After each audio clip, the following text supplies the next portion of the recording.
ndakasangana neshumba nezuro kumakuseni nenguva dza12 past 6. Shumba idzi dzanga dziri 5. Shumba ndakatanga kuona shumba hadzi yanga ine mwana imwe chete.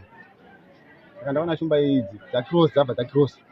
Saka imwe yacho iyi hombe ndo yandakazotarisana nayo kuti iye yakabva yanditarisa tatarisana dzadziri 50 meters pandanga ndiri. Saka ndaona kuti shumba iyi yandiona iyo taona tatarisana.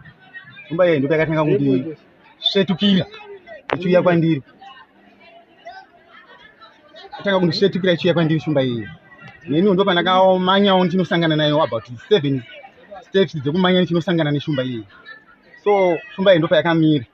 Yakamira about 12 meters neni. Ndichitanga shumba yayo kuituka.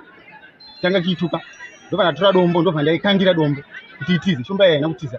Yakanzvenga dombo ndo yatowedzera mamwe masteps anenge 2 feet kuya kwandiri. Saka tanga tava range ye 9 to 10 meters neni.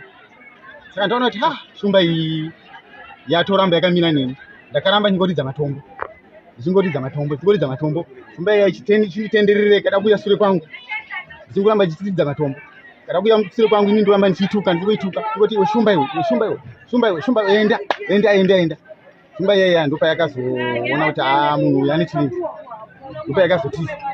Ndo yapinda musango. Patakati rwisani maybe 7 minutes. Zvadaro ndakudzokera kumasure pandanga ndichibva about 15 meters dzokera kumasure. Shumba iyi yakanondivandira mberi. Yakanondivandira kumasure kwiki. Ndakuti shumba iyi inofanira kunge yaenda. Shumba iyi yakauya futi. Chida kuti indirume. Yakabva ijamba ikabva yamira mumacheto meroad about 8 meters closest neni. Ini ndikaramba ndingorova matombo aya. Ndichitoita sendikuita kwairi. Ichicheda masure. Ichita sendikuita kwairi. Ichicheda kumasure. Yakaramba ichidzova ichingodzova ichisumudza ivhu nemarara yakanga inawo ichida kuti ndikande ichisumudza ivhu. But ini ndakaramba ndakangoshinga kuti shumba iwe enda.